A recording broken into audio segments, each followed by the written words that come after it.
Irmãos, nós vamos hoje estudar sobre o ágape de Deus. Nós vamos analisar alguns pontos fundamentais dessa palavra ágape. Vamos ler aqui inicialmente 1 João 4, versículo 9. Nisto se manifestou o amor de Deus em nós, em haver Deus enviado seu Filho unigênito ao mundo, para vivermos por meio dele. Vamos orar. Pai Santo, louvamos e agradecemos ao Senhor, porque Tu és o nosso Pai. Pai, sabemos que uma vez que quando fomos chamados para crer no Teu Filho Jesus, este chamado foi inteiramente pela graça, foi um chamado, Pai, das trevas para a luz, para nós então proclamarmos as virtudes daquele que nos chamou das trevas para a sua maravilhosa luz. E dentro dessas virtudes, Pai, nós sabemos que intrinsecamente Tu és amor. Este amor que é incondicional. O Senhor nos amou não perguntando se nós o quiséssemos ser amados. O Senhor nos amou porque Tu és amor. Pai, e como é tão precioso saber que tão profundo é o Teu amor. E esse Teu amor, o Pai, nos traz para o nosso coração muita segurança.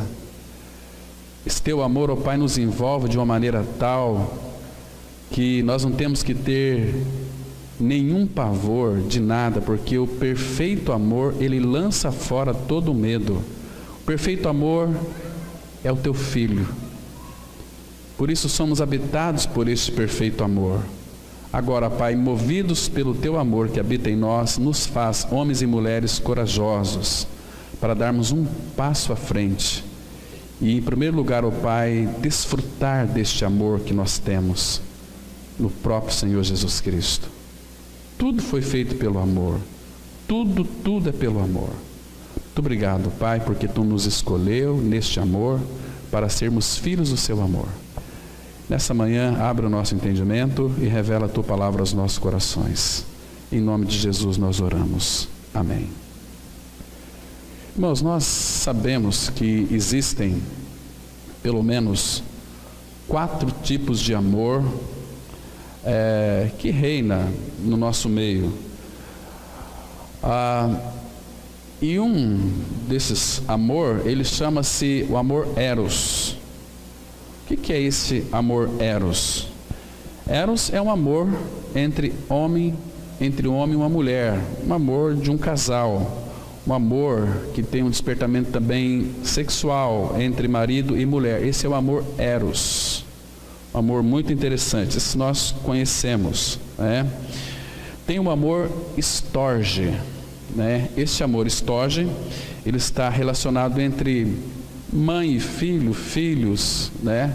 Esse é o amor storge, é um amor de afeição, de afetividade, né? Temos também o amor que é filia ou filéu. Hebraico e grego é a mesma coisa, é o amor filéu. Esse amor filéu é um amor de amizade, um amor entre amigos, entende? Temos também o amor fraternal. O amor fraterno vem de frater, que é o amor entre irmãos. Um amor muito interessante. E agora temos este sublime amor, que é o amor ágape. Este amor ágape é um amor altruísta, é um amor incondicional, é um amor pleno, é um amor completo. Este é o amor de Deus. Irmãos, se nós pararmos para pensar, e pensar na pessoa do nosso Pai Celestial, nós que não éramos nada e nem ninguém, creio que 200 anos atrás, nós não sabíamos onde nós estávamos, mas nós sabemos que estávamos já no coração do Pai. Porque, irmãos, mesmo antes de Deus criar todas as coisas, pela sua onisciência, Ele já nos via, Ele já nos contemplava, Ele já nos tinha separado para Ele mesmo, tudo pelo seu amor. O amor de Deus é um amor que nos encanta, um amor que nos enche de fervor, de alegria, por causa do amor dele em nós, este amor que faz com que nós enfrentemos muitas dificuldades, tribulações, provações, muitos sofrimentos, por causa do amor dele que sempre nos estimula. Aquele texto de 2 Coríntios 5,14, a palavra fala assim: o amor de Cristo nos constrange, lembra? Julgando nós assim, que um morreu por todos, logo todos morreram. Então, o amor de Deus nos constrange, o amor de Cristo nos constrange. A palavra constrange, no dicionário da língua portuguesa, é uma ideia assim de ficar constrangido. Não, mas não é essa ideia ali no grego.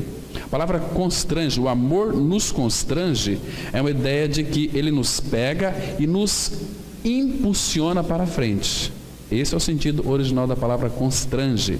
É um amor que nos pega, nos amarra, né? Olha que Pai, ele quando de fato nos levou a crer no seu amor, é um amor que ficamos amarrados, a ideia de ficar entrelaçados, nós e ele.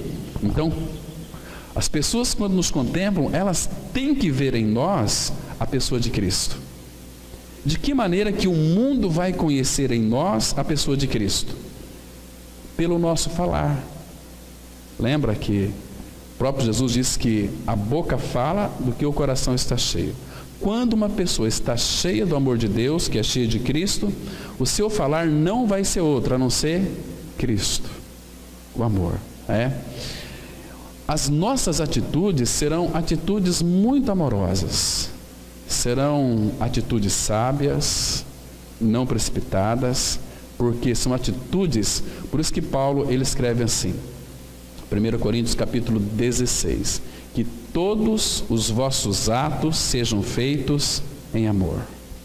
Entende? Por que isso? Porque nós temos uma pessoa que habita em nós, que é uma pessoa que tem um amor infinito, que ela é toda amor. Cristo é a nossa vida. Nós podemos dizer o seguinte: Cristo é o nosso amor, Ele é o amado da nossa alma. Então, Deus é amor, o Espírito Santo é amor. Eles são três pessoas com uma única essência. E o amor é Deus. Então, tudo que se originou neste mundo foi por causa do seu amor. Imagina só, quando nós amamos uma pessoa, nós não gostamos de agradá-la àquela pessoa, de torná-la feliz, alegre, fazê-la que se sinta muito agradável com as nossas atitudes. Quando a gente gosta de alguém, normalmente nós gostamos de presentear essa pessoa. Então, Pai, olha só que lindo, irmãos. A gente tem que pedir para o Pai revelação deste amor, que é um amor indelével, um amor assim, não dá para a gente explicar porque é um amor infinito. Me falta aqui palavras para expressar tamanho que é este amor de Deus. O Pai gerou o Filho nas suas entranhas. Ele é a imagem de Deus. O Filho foi gerado, nós não sabemos quando. Embora teve um dia que ele não teve início no ventre de Maria. Ele nasceu da Virgem, mas ele já era um com o Pai. Era o Filho eterno, João 1,18, que ele estava no seio do Pai eternamente, aconchegado neste amor. E é para lá que o Pai tem nos chamado, para ir para o colo do Pai. Então, o Pai ama tanto o Filho, irmãos, que todas as coisas que foram criadas foi para o Filho. Tudo quanto é tipo de animal, tudo quanto é tipo de bicho, de aves, de peixes, o Pai criou tudo para o Filho. E o Filho era o amado do Pai. Tanto é que Efésios 1,4 fala que nós fomos escolhidos no amado. O Pai ama o Filho. Então o Filho é o amado do Pai. Eu disse aqui algumas vezes que o Filho, ele retribui a este amor do Pai, mas o Filho precisa de derramar o seu amor, não em coisas. Então por isso que o Pai criou o homem, para que fosse a sua contrapartida. Imagina só. Então, um dos presentes mais lindos que Deus o Pai criou para o Filho foi o homem, para que então o homem pudesse ter relacionamento com o Filho. Mas claro, nós sabemos que o pecado entrou no mundo. Por isso que Deus, Ele não criou o homem sem volição, sem uma vontade. Porque Deus, quando nos fez, Ele queria que nós, voluntariamente, sem nenhum esforço, nos rendêssemos ao amor do Filho por nós. E o Filho então, não que ele foi frustrado, foi decepcionado, porque eles sabiam que nós, seres humanos, iria pecar. Então por isso que o Filho, naquele conselho eterno da Trindade, voluntariamente, porque amou que o Pai amava, porque ele e o Pai é um, né? Então o Filho decidiu voluntariamente vir a este mundo em carne, para que nós pudéssemos então ter a nossa natureza trocada, porque o pecado havia entrado no mundo, o pecado nos separou dele. Deus é santo, Ele é tão puro de olhos que Ele não pode contemplar o mal. Então o Filho veio para morrer numa cruz, por amor a nós. Então, irmãos, diante de toda essa humanidade criada, nem todos voluntariamente irá responder o Senhor, embora eles saibam que Jesus morreu numa cruz por amor a eles, mas eles não querem ser como que esse recipiente do amor do Pai. O homem quer viver segundo as suas afeições naturais. Quando Deus soprou o fôlego das vidas nas narinas do homem, ainda que o pecado entrou no mundo, o homem ainda tem no seu coração resquícios de Deus. Tanto é que o nosso amor eros, o amor filéu, o amor estorgio, tudo isso são ventos de Deus nas narinas do homem. Então, o homem, ele de alguma forma ele ama, mas o amor do homem é um amor muito egoísta. É um amor que eu amo aquilo que é meu, amo o meu filho, amo a minha esposa, eu amo aquilo que me pertence. Não consigo amar outras pessoas como eu amo, por exemplo, eu não consigo amar o teu filho, tua filha, como eu amo a minha filha, meus netos, não é assim? E nem vocês também. Vocês podem ter afeição, podem gostar, né? Mas Deus, então, Ele tirou o pecado, removeu inteiramente de nós, cravando na cruz, e Ele veio habitar dentro de nós, entende? Então, quando de fato nós cremos na obra da cruz, a pessoa do Filho vem habitar em nós, porque cristianismo é uma substituição de vida, não mais eu, mas Cristo. Cristo agora habita, então o amor de Deus está em Cristo Jesus.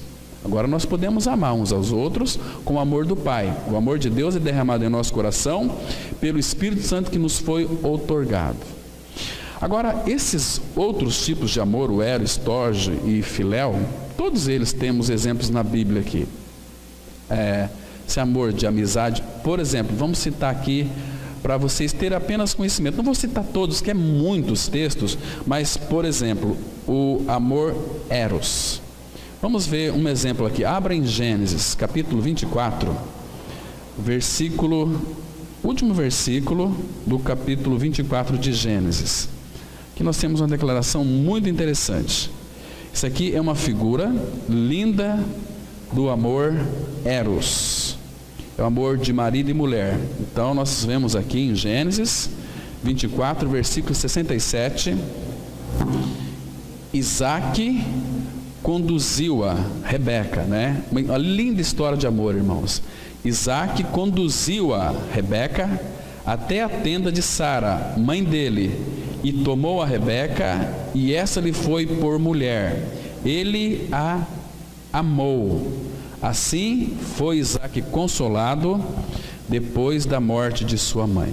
Percebe aqui, este aqui é o amor eros, um amor entre um homem e uma mulher casados, o amor eros, né? Quando fala aqui que ele a amou, essa lhe foi por mulher, então ele amou. Este aqui é um exemplo muito claro do que significa o amor eros. Nós estamos envolvidos também com este amor, que esse aqui é um amor produzido por nós mesmos, é um homem de marido e mulher, até inclusive também ele tem uma forte tendência, alguns estudiosos também concordam, que também é o amor sexual entre o casal.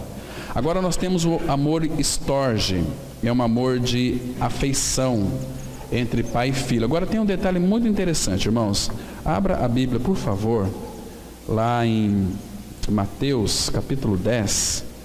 Vamos entender aqui este amor storge. Então, a palavra de Deus, ela sim nos revela. Diz assim a palavra, Mateus 10, versículo 37. Quem ama seu pai ou sua mãe mais do que a mim, não é digno de mim. E quem ama seu filho ou sua filha mais do que a mim, não é digno de mim. Então, irmãos, este aqui é o amor storge, é o amor de mãe para filho, de pai para filho. Agora, esse amor storge aqui, claro que o amor ágape, ele está acima de todos esses amores que nós vamos considerar aqui. Mas, irmãos, não é, vocês observam aqui, que não é para amar, não é para deixar de amar mãe, pai, filho, irmão, não, precisamos de amar. Mas quem ama seu pai e sua mãe mais do que a mim, lá em Lucas vai dizer assim, quem não aborrecer seu pai, sua mãe, seu filho, a palavra aborrecer também lá, tem muita gente que interpreta muito errado, ali significa amar menos. Quem amar, ou seja, quem amar mais seu filho, sua filha, mais do que a mim, não é digno de mim. Porque o Senhor, Ele é Senhor, Ele é Rei, Ele é o nosso marido, Ele é o amado da nossa alma. Então nós não podemos aqui amar meu filho, minha filha, mais do que o Senhor. Isso envolve questão de colocar ídolos no coração. Aí meu filho se constitui um ídolo. Se nós somos filhos, aquilo que se interpõe entre nós e o nosso Pai Celestial, o Senhor vai remover, Ele vai tratar conosco, e se nós não desejarmos e quisermos a disciplina dele, o tratamento dele, Ele pode remover o nosso filho, Ele pode remover a nossa filha. Como é que nós sabemos disso? Este princípio que norteia toda a Bíblia começou lá em Gênesis 22, 2, para Abrão, que nasceu Isaac.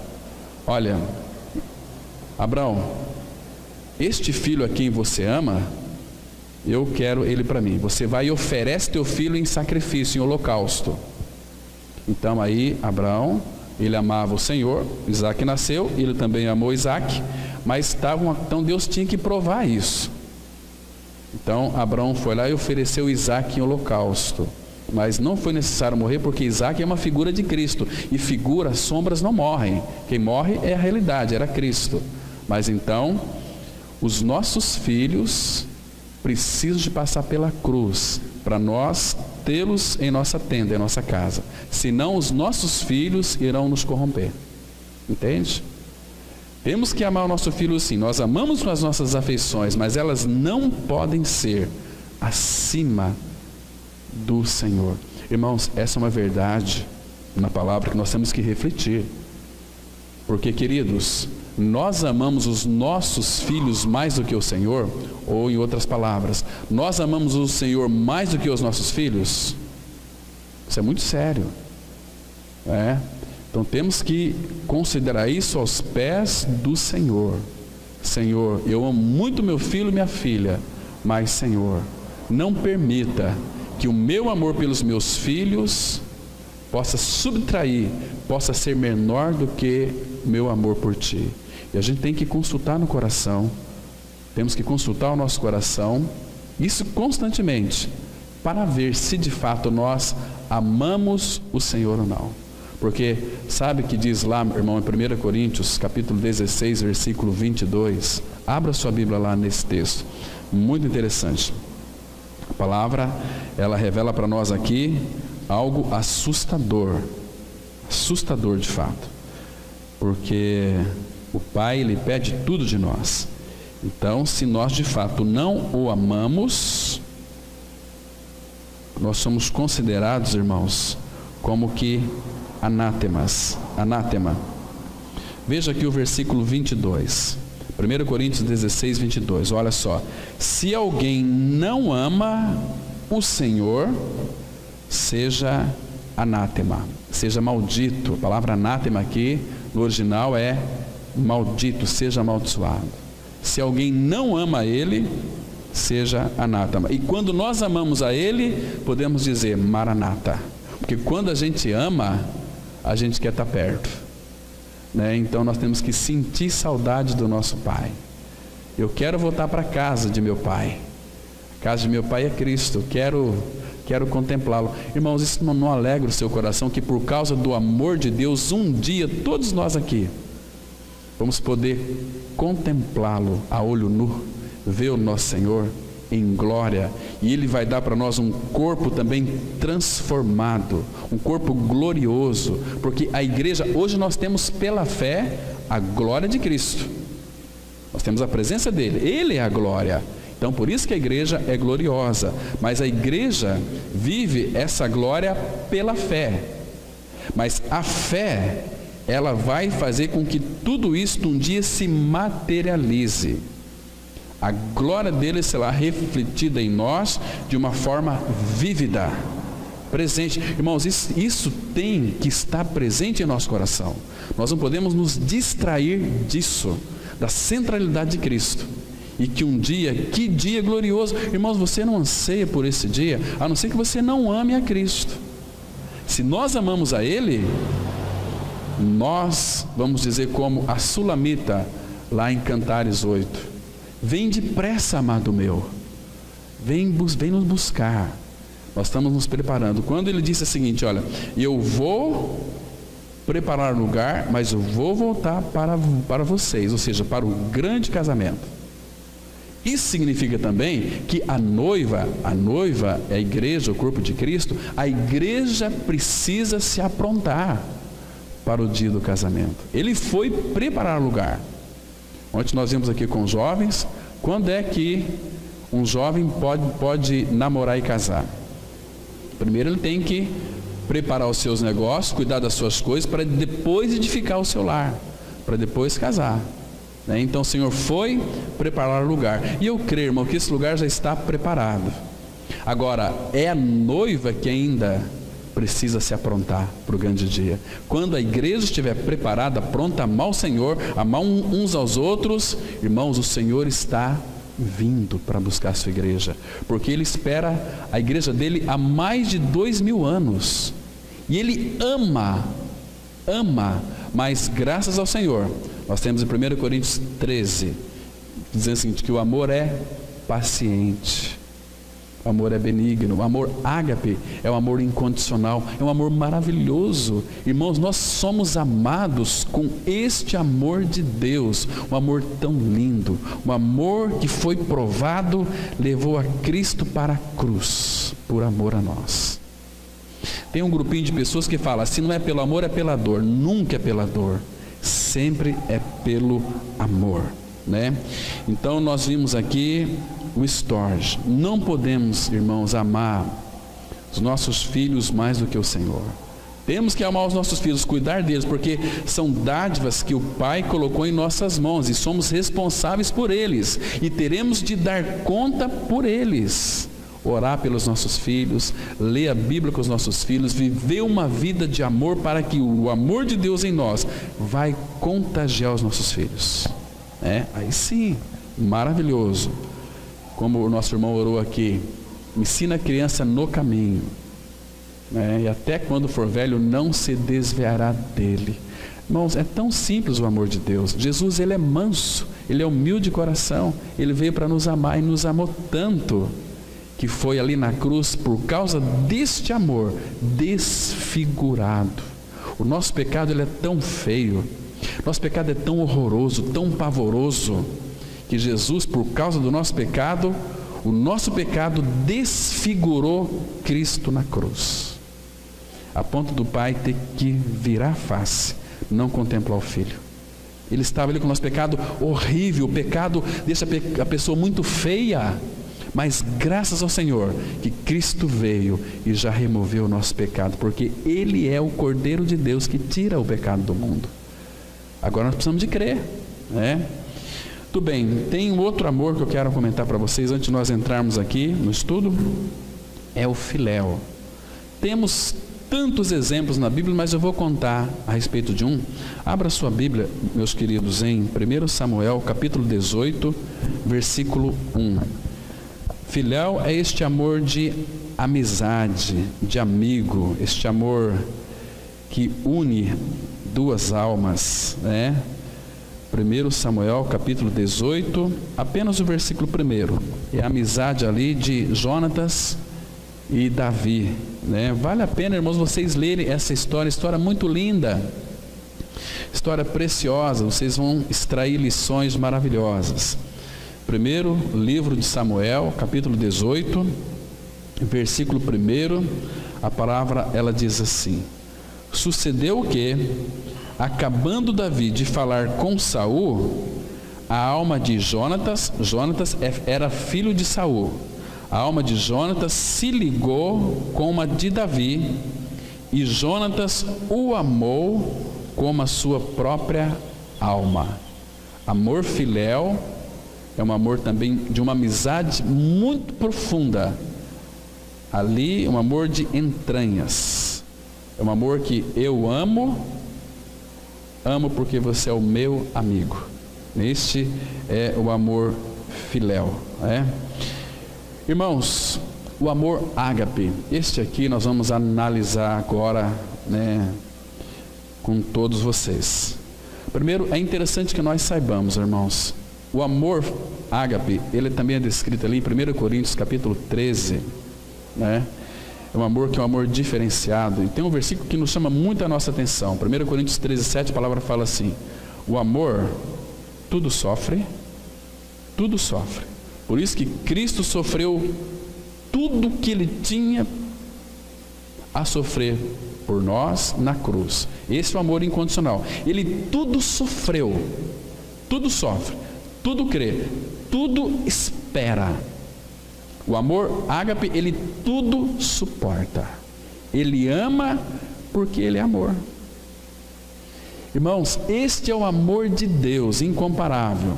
Este amor aqui, Paulo vai dizer em 1 Coríntios também 13, ele vai dizer o seguinte: olha, o amor jamais acaba. Então, se você é filho de Deus, você deve sentir-se muito confortado, porque o amor de Deus por mim e por você é um amor que jamais acaba. É um amor que nos ama com um amor que a gente não consegue compreender, irmãos. O amor de Deus é assim. Jesus diz assim em João 10, 11: eu sou o bom pastor. O bom pastor dá a sua vida pelas ovelhas. Irmãos, Ele deu a vida por nós, o nosso Senhor, por você e por mim, que nós somos gentes tão chatas, né? Então assim, nós não merecíamos o amor de Deus, nós não merecíamos, mas Ele é amor, e por Ele ser amor, Ele nos amou, né? Então, o bom pastor dá a sua vida. Hoje, infelizmente, a religião, ela fala-se mais em regras a serem cumpridas do que o amor de Deus. Nós temos, nós precisamos, nós devemos, não, o amor não faz exigências. Quem faz exigências é a religião. O amor, ele ama. O amor não faz ameaças. Olha aqui, se vocês... Não faz ameaças. O amor ama. Ele faz advertências, faz correções. O amor de Deus é um amor incomparável. É um amor puro, um amor completo, um amor altruísta, um amor incondicional. Não tem condições para Ele nos amar, Ele nos ama. A lei diz assim, por exemplo, lá em Levítico, não precisa abrir, 19, 18, ama teu próximo como a ti mesmo, né? Mas Jesus, Ele não fez assim. Ele amou o próximo mais do que a si mesmo. Esse é o nosso Senhor, que nos ama um amor. Eu conheço tão pouco deste amor, mas eu sei que eu preciso descansar neste amor, porque este amor traz segurança. Esse amor nos impulsiona para frente. Este amor tira todo o nosso medo. Não temos que temer nada nem ninguém, nem tribulação, nem as inconsequências do homem. Temos que descansar neste amor. Paulo amava o Senhor, mas Paulo não confiava tanto no seu amor pelo Senhor, mas ele podia descansar no amor do Senhor por ele, porque este amor não falha. Quando fala o amor jamais acaba, ali tem uma raiz no grego que diz assim: o amor, este amor, ágape, ele não falha. Não falha. Não falha. É impressionante. Então vamos aqui caminhar um pouquinho.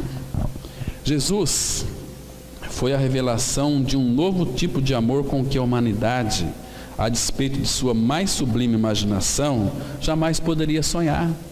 Você vai entender isso lá no Salmo 126. Quando o Senhor restaurou a nossa sorte, ficamos como quem sonha. Gente, isso é inacreditável. Fomos restaurados, estamos nele, né? Os pensamentos mais sublimes que puderam conceber era a extensão da mais elevada virtude que conheciam como homens decaídos, Eros. Este é o amor que as pessoas conhecem, Eros, O homem só pode saber como é Deus mediante a revelação que o Senhor fez de si mesmo em Jesus. Temos aqui João 14:9. Disse-lhe Jesus: Filipe, há tanto tempo estou convosco e não me tens conhecido? Quem me vê a mim, vê o Pai. Como dizes tu, mostra-nos o Pai? Irmãos, Filipe havia feito a pergunta para Cristo: Senhor, mostra-nos o Pai. Isso nos basta. Filipe, você não percebeu ainda que eu sou Deus que se fez carne? No princípio, lembra? João 1, no princípio era o verbo estava com Deus e o verbo era Deus. E João 1,14 fala que o verbo se fez carne e habitou entre nós, cheio de graça e de realidade. Domingo que vem nós vamos falar sobre a graça, sobre chares. Irmãos, vocês vão ficar impressionados com a graça de Deus, né? Amor e graça, eles estão entrelaçados um com o outro. Então, olha que lindo, imagina só o Senhor dizendo para você o seguinte: olha, quem vê a mim vê o Pai. Eles estavam ali, Filipe, diante do Deus que criou eles. Acho muito interessante aquela expressão de Jesus lá em João 14, dizendo para os discípulos: olha, eu estou aqui com vocês hoje, mas vou morrer numa cruz e vou para a glória, e vou voltar e vou morar dentro de vocês. Você acha que os discípulos compreenderam essa palavra? Como é possível? Este homem que está diante de nós, diz que vai morrer, depois vai para o céu e vai vir pelo Espírito e morar dentro de nós. Eles não compreendiam, e a gente também não compreende isso, porque uma vez que cremos em nossa morte com Cristo, nós somos habitados pelo Senhor, Ele habita em nós. Isso é maravilhoso, irmãos. Chama-se cristianismo puro. Irmãos, tudo que Cristo fez na cruz foi por amor.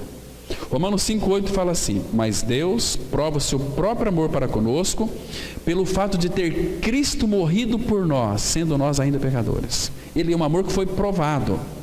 O sangue que Ele verteu na cruz, para que os nossos pecados que cometemos anteriormente foram não apenas perdoados, irmãos, mas foram purificados. E sabe por quê? Abra lá em 1 Pedro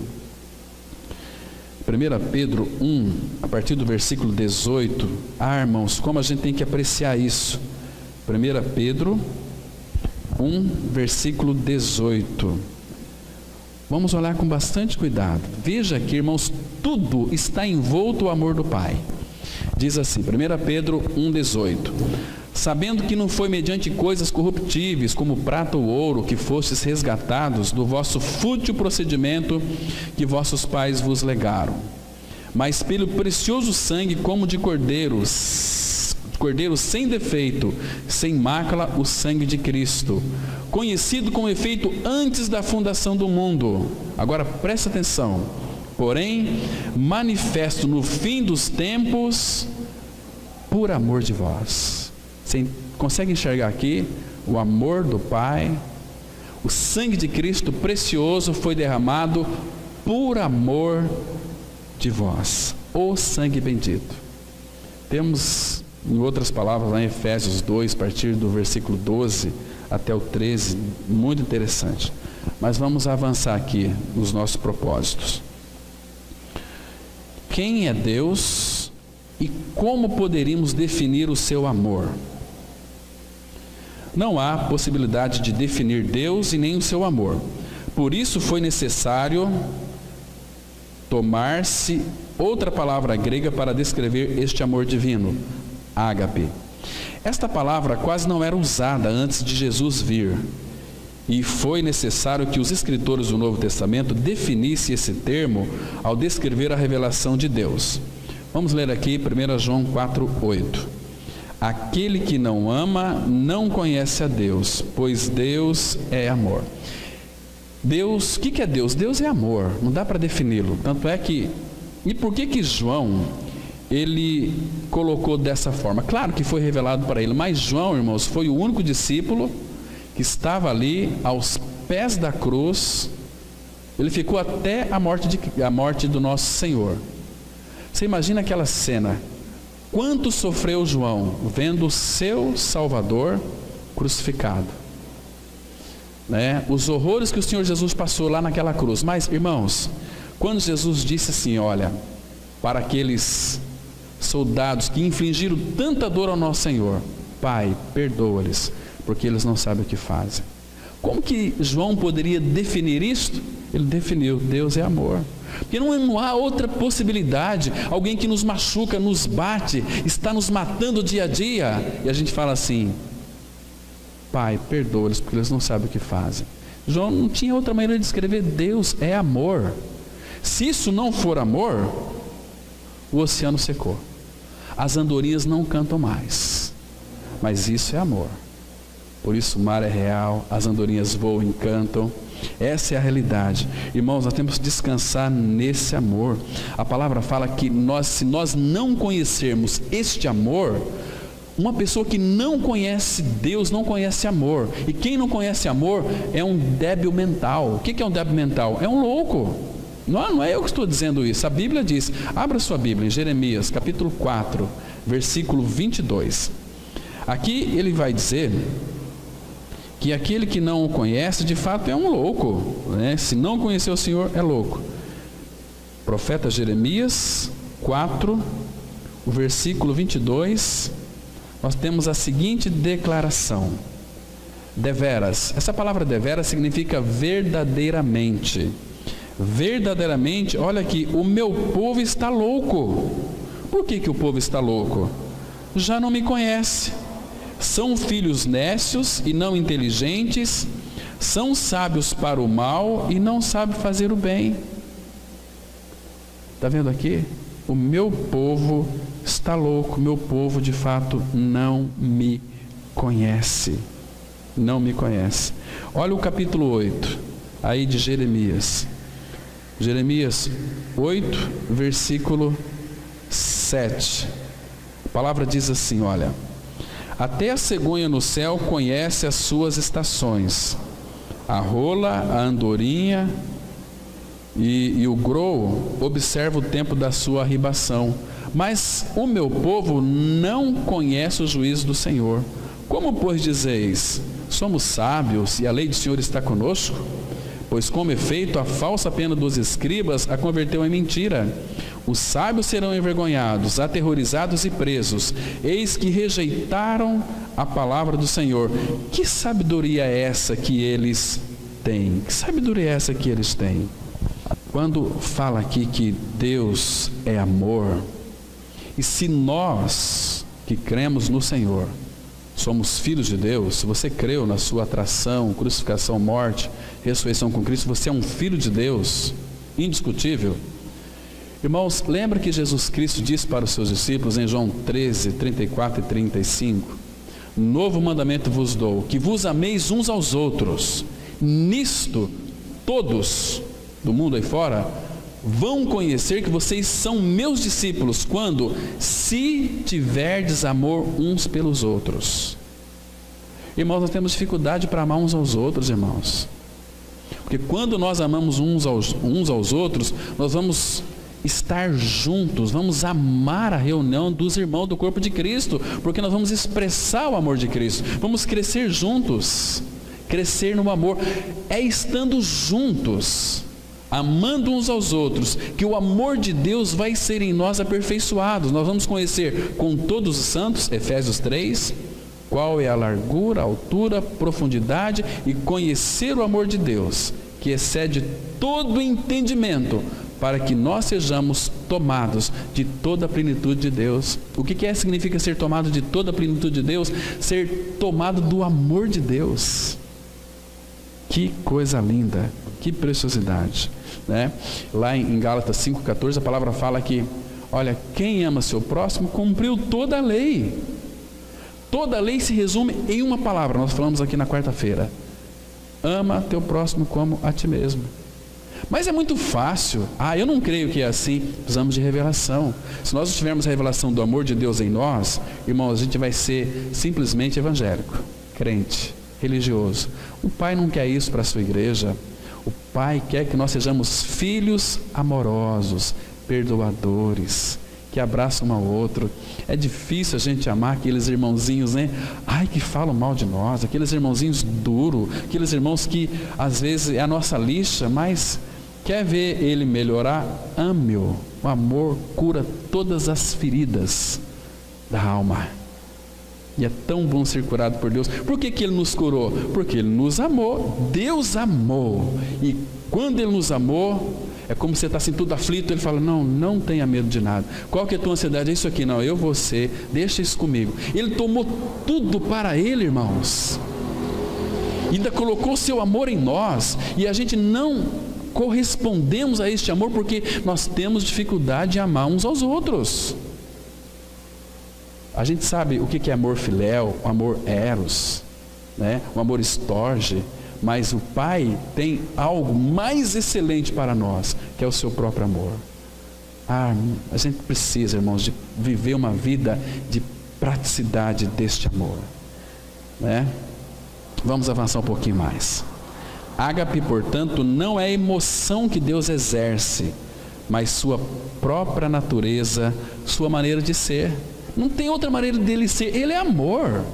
Estão compreendendo? Então, ágape é a escolha eterna de Deus, a decisão de existir para as pessoas, existir para o bem de toda a sua criação. O amor ágape não traça círculos, não exclui ninguém. Jesus falou da maneira de ser de Deus em Mateus 5, 44 e 45. Essa deve ser a nossa atitude como filhos, porque esta é a maneira de Deus. Mateus 5, 44 e 45, a palavra fala assim: amai os vossos inimigos, orai pelos que vos perseguem, para que vos torneis filhos do vosso Pai Celeste, porque Ele faz nascer o seu sol sobre maus e bons, e vir chuvas para justos e injustos. A palavra aqui, amai, é um imperativo. Amai. Amai os vossos inimigos, e orai pelos que vos perseguem. Essa é a natureza de um filho de Deus, porque essa é a natureza de Deus. Nós não somos habitados pelo Senhor, natureza divina. Natureza divina é a natureza do amor. Então, amai os vossos inimigos. Não, nós não podemos tê-los como inimigos. Talvez as pessoas nos tenham como inimigos, mas que oportunidade Ele nos dá para amá-los. Você quer destruir o teu inimigo? Aquele que você sabe que tem raiva de você? Faça isso essa semana. Vai lá, bate palma lá na casa dele. Fala assim: olha, meu amigo, eu vim aqui, eu percebo que você está muito irritado comigo, você não gosta de mim, mas eu quero dizer, ora isso ao Senhor primeiro, porque senão você vai ser hipócrita, vai falar que ama sendo que não ama, aí não funciona. Mas se você de fato ama, se você tem o amor de Deus, você tem que amar. Olha, meu amigo, eu quero, ainda que você esteja errado, olha, me perdoa, eu quero te amar. Eu quero me doar para você. Se arrebenta com o cara, se arrebenta com o seu inimigo. Essa aqui é a arma poderosa, é o amor. Irmão, nós temos uma arma que destrói todas as armas deste planeta Terra. O amor é o excelente caminho que Deus colocou em nós, né? Porque, irmãos, se você quer castigar o seu inimigo, o maior castigo que você pode infligir ao teu inimigo é amá-lo, amar a ele.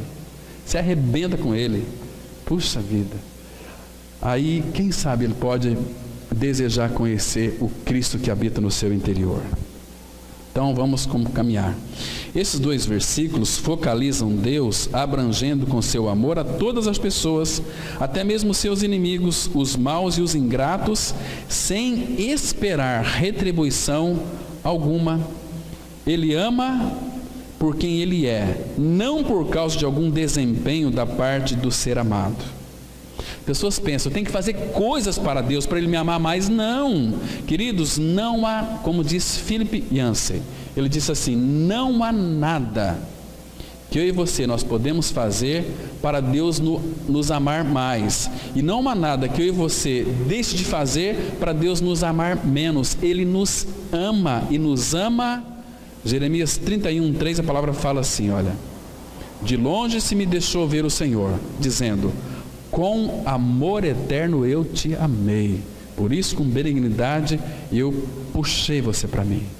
Um amor eterno, irmãos, é amor que não se acaba jamais. Você é amado do Senhor, não por aquilo que você desempenha e faz, mas porque você é uma tranqueira, e Ele resolveu amar a tranqueira. Ele veio buscar e salvar o que se havia perdido. Então, os homens poderão fugir dele, amaldiçoá-lo e empenhar-se em práticas que o entristeçam, mas Deus continua a amá-los, disposto a operar o maior bem a favor deles. Na morte de Jesus, o ágape encontrou sua definição final. Ele morreu para que seus inimigos, os que o odiavam, não precisassem morrer. Imagina só. Que amor que é esse? É um amor tão empático que ele se colocou no lugar dos seus inimigos e morreu a morte dos seus inimigos. Quem são aqui os inimigos de Deus? Eu e você, por causa do pecado. Ele nunca nos teve como seus inimigos. Ele amou.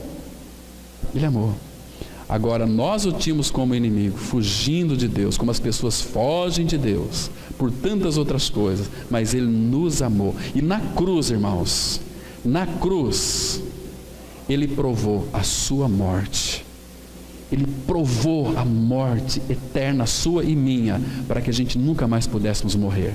Vamos ler aqui Hebreus 2:9, a palavra fala assim: vemos, todavia, aquele que, por um pouco, tendo sido feito menor que os anjos, Jesus, por causa do sofrimento da morte, foi coroado de glória e de honra, para que, pela graça de Deus, provasse a morte por todo o homem. Na cruz, Ele provou a sua e a minha morte, para que eu e você não viéssemos a morrer eternamente. Irmão, você compreende este amor, irmãos? Compreende este amor aqui? Este amor aqui ninguém tem. Jesus disse em João 15:3, ninguém, a palavra começa assim, ninguém tem maior amor do que este, de dar a sua vida pelos seus amigos. E Ele deu, significando que Ele é nosso amigo, né? O amigo de Cristo não é o amigo filéu nosso, o amigo dele é do agapau, amor, amor. E eu dei a minha vida pelos meus amigos, mas nós éramos inimigos dele, porque Paulo vai dizer isso para nós em Romanos 5, quando éramos inimigos, Cristo morreu. Então, significa que Ele nunca nos teve como inimigos, mas como amigos. Por isso Ele morreu por nós e nos fez participantes daquela morte lá naquela cruz. E destruiu, não só, irmãos, aqui, quando Ele provou a morte, Ele destruiu a morte e aquele que tem o poder da morte, saber, Satanás. Hebreus 2, 14, 15 vai dizer exatamente isso. Então, este tipo de amor não pode realmente ser expresso em palavras, em linguagem humana. Por isso Deus, no Antigo Testamento, usou um de seus profetas, Oséias, para demonstrar através dele o amor ágape. Deus convocou Oséias para que este se casasse com Gomer, mulher que tinha infidelidade no coração. Casaram-se e não demorou muito para a infidelidade de Gomer tornar-se manifesta. Vamos ler aqui Oséias 2, versículo 7. Ela irá em seguimento de seus amantes, porém não os alcançará. Buscá-lo-á sem contudo os achar. Então dirá: irei e tornarei para o meu primeiro marido, porque melhor me ia então do que agora. Irmãos, vocês têm que estudar Oséias 1, 2 e 3, vocês vão se encantar. Mas antes de estudar esses três capítulos, ore ao Senhor para que Deus mostre, porque Oséias, Deus queria demonstrar o seu amor através de Oséias, e Gomer era uma prostituta, né? Então Deus disse para Oséias: vai lá, você ama uma prostituta, né, e adúltera, e casa com ela. Essa Gomer é a nossa história. Nós éramos adúlteros, fugimos do Senhor, distanciamos dele, mas então Oséias vai atrás de Gomer, irmãos. É uma coisa tão linda. Abra lá em Oséias capítulo 2,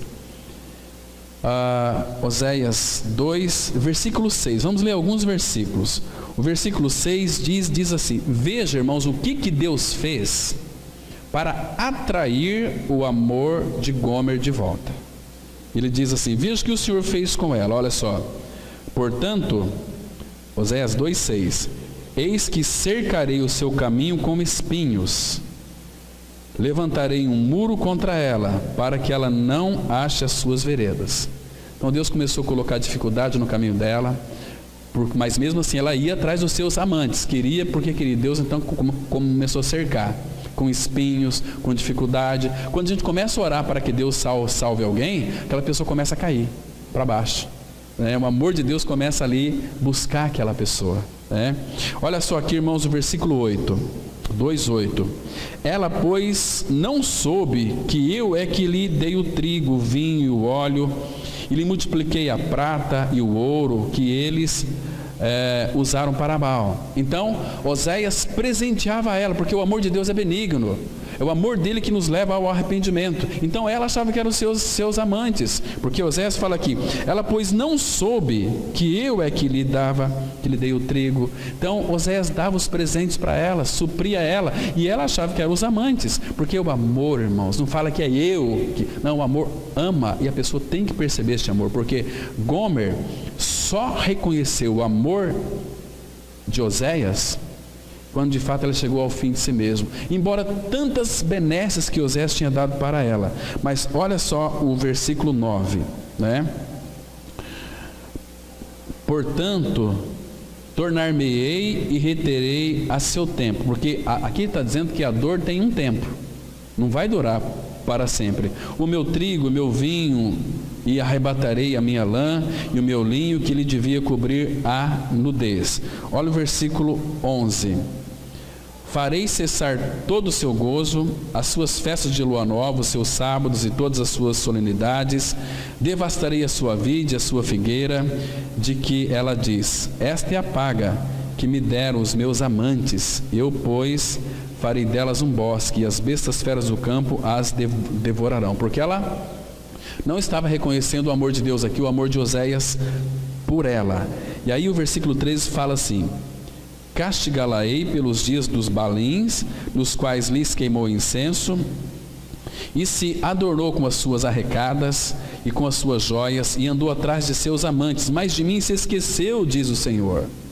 Amantes é tudo aquilo que ocupa o lugar de Deus na nossa vida, né?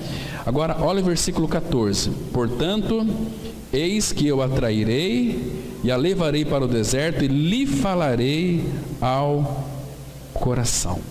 Deserto.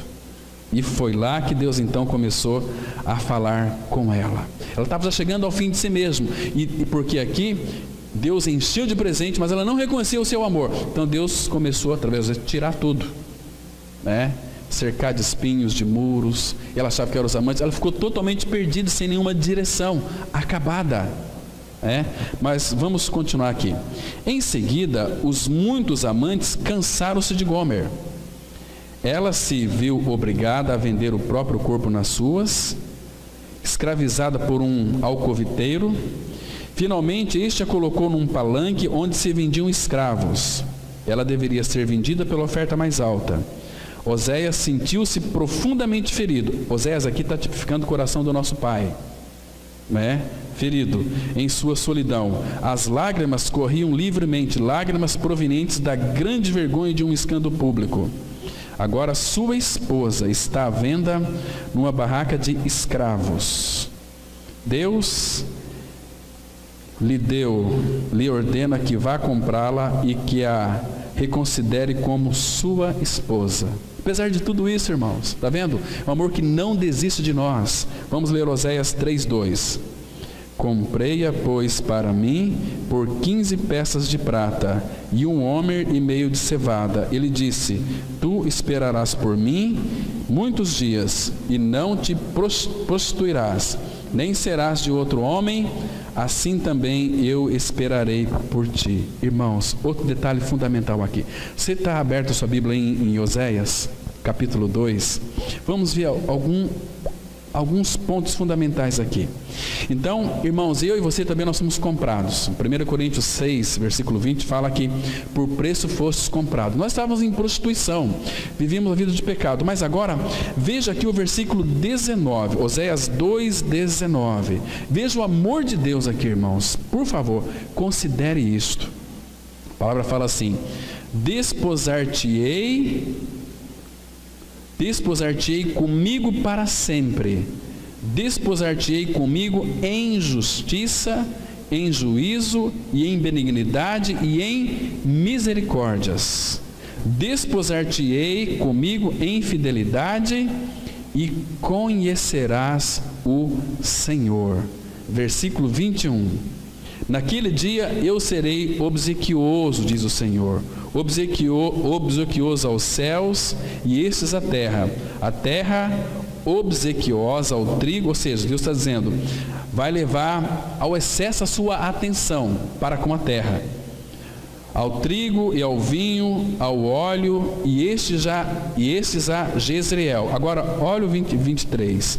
Semearei Israel para mim na terra e compadecer-me-ei da desfavorecida, e a não meu povo direi: tu és o meu povo. Ela dirá: tu és o meu Deus. Está vendo, irmãos? Consegue entender o amor de Deus? Como é que Deus consegue amar pessoas como nós, totalmente em pecados? E Ele veio e nos amou. Era mais ou menos assim a história. Oséias deu tudo, Deus disse: você vai amar, eu lhe capacito a amar aquela prostituta, casa com ela. Mas ela ficou tão assim inconstante, começou a receber tantos presentes que ela achava que era dos amantes dela, e saiu atrás dos seus amantes. Mas o amor de Deus foi atrás dela, cercando, colocando obstáculos. Volta, porque Deus não quer forçar, quer que a pessoa voluntariamente se volte. Aí ela chegou no fim de si mesma, um bagaço, uma laranja assim, sem caldo, aquele bagaço naquela fila de escravos. E Oséias olhou para ela: eu quero aquela escrava. Como você quer ser escrava? Tem tantas outras muito melhores aqui. Eu quero aquela. Qual é o preço? Comprei-a. E interessante que Oséias agora disse para ela: olha, Gomer, você é minha por 2 motivos. Primeiro motivo, porque eu te amo. Segundo motivo, você agora é minha. Aqui, olha, eu te comprei. Meu amor, e eu paguei o teu preço. Vamos embora para casa. Isso que Deus fez conosco. Mandou seu filho para morrer numa cruz. Ele nos comprou. Fostes comprados por preço, por um alto preço, porque Ele nos ama.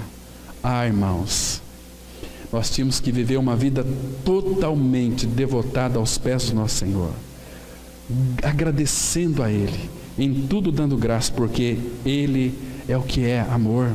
Vamos avançar.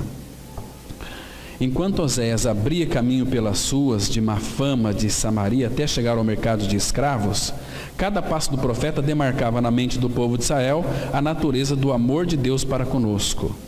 Eros rejeita aos que o ferem, como também ao feio. Ágape abraça seus inimigos e procura seu mais elevado bem. Diz Eros: eu te amo porque preciso de ti. Diz Ágape: preciso de ti porque eu te amo.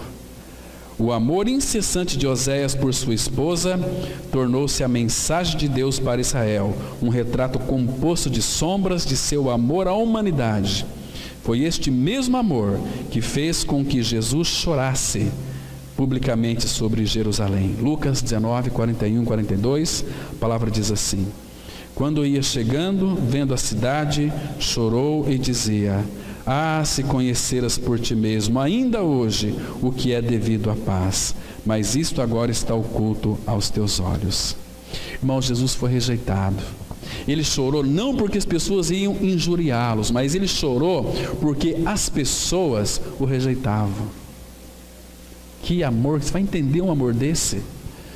Irmãos, olha, graças a Deus, porque eu e você, nós conhecemos essa palavra.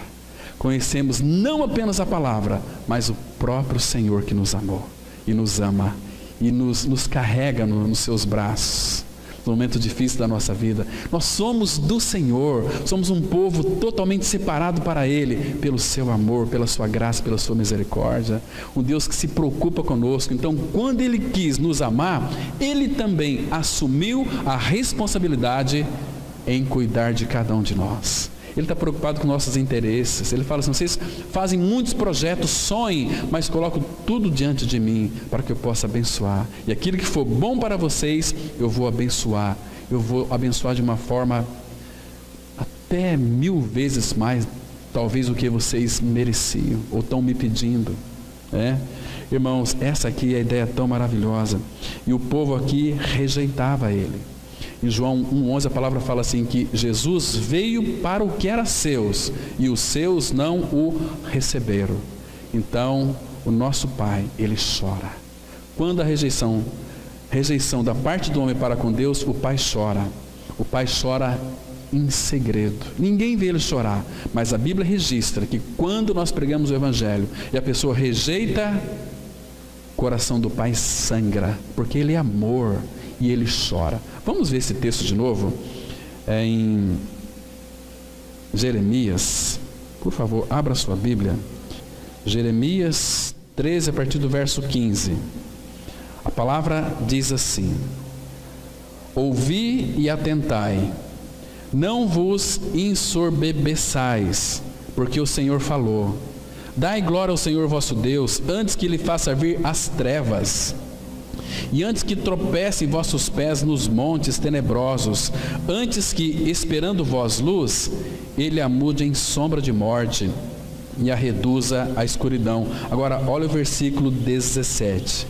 Mas se isto não ouvirdes, a minha alma chorará em segredo. Está vendo aqui, irmãos? Quando nós não ouvimos o Senhor, a gente faz o coração do nosso Pai Celestial chorar. Que povo duro, que povo rebelde. Então Jesus chorou sobre a cidade, porque eles não reconheceram o dia da sua visitação. Eles foram visitados pelo amor de Deus. Igual você vai na casa de um amigo seu, de uma amiga sua, que não são cristãos, e você prega para eles então o Evangelho da Graça, e aquelas pessoas rejeitam a palavra. Irmãos, eu fico triste, saio dali chorando, porque, gente, como que pode rejeitar um amor tão grande como é este? Terrível, irmãos. Mas o Pai não pode fazer nada. O Pai não força, o amor não força. O amor ele tem que ser recebido. Quando alguém nos ama, temos que receber este amor. E o Pai nos amou. Vamos continuar.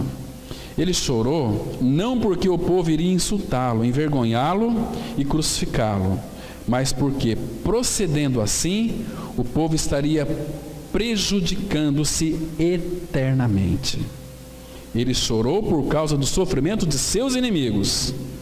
A única reação que o homem deve apresentar diante da dádiva de Deus, do ágape, é a fé nele e na obra que ele realizou. Até mesmo essa fé pela qual a pessoa recebe esse amor em sua vida, a fim de curá-lo, é dom de Deus. Irmãos, vamos ler aqui 2 versículos lindos, maravilhosos. Efésios 2, 4 e o 8, que diz assim: mas Deus, sendo rico em misericórdia, por causa do grande amor com que nos amou, porque pela graça sois salvos mediante a fé, isso não vem de vós, é dom de Deus. Veja aqui o versículo 4, mas Deus sendo rico em misericórdia, por causa, qual que é a causa? Do grande amor com que nos amou. Este grande amor, a palavra aqui, ela é indefinível, é um amor tal, é um amor, não dá para a gente definir.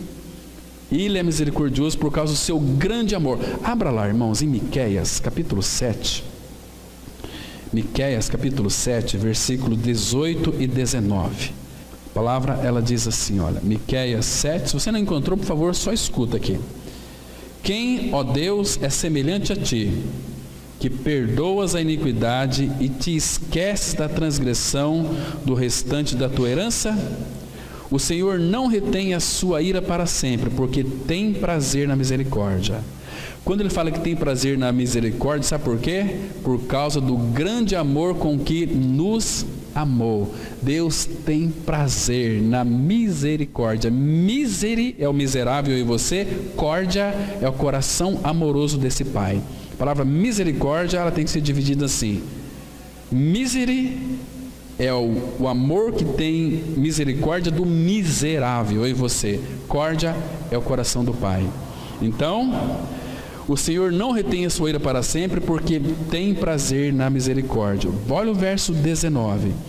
Tornará a ter compaixão de nós, pisarás aos pés as nossas iniquidades, e lançará todos os nossos pecados nas profundezas do mar. E Apocalipse 21, 3, a palavra fala que o mar já não existe mais. Acabou o pecado de uma vez por todas. Gente, é maravilhoso isso. É tremendo demais. Hoje à noite nós vamos falar um pouquinho sobre a alegria da nova criatura. Vamos experimentar um pouco desta alegria verdadeira em Cristo Jesus, porque Ele é o Senhor da alegria. Irmão, nós vamos encerrar aqui. Diz assim: você precisa saber o quanto é amado por Deus. O quanto você é amado por Deus. Você precisa saber disso. O grande desafio nessa jornada é aprender que nem sempre o que desejamos é o melhor para nós, ainda que no momento possa parecer.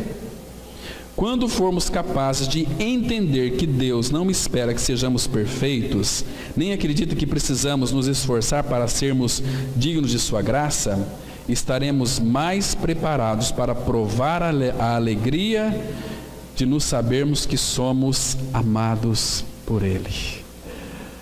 Irmãos, somos amados por Ele. Ele é o amado da nossa alma.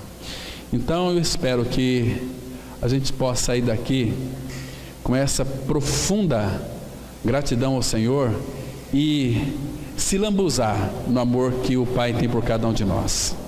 Amém. Vamos orar. Vamos nos colocar de pé, irmãos. Vamos ter uma palavra de oração.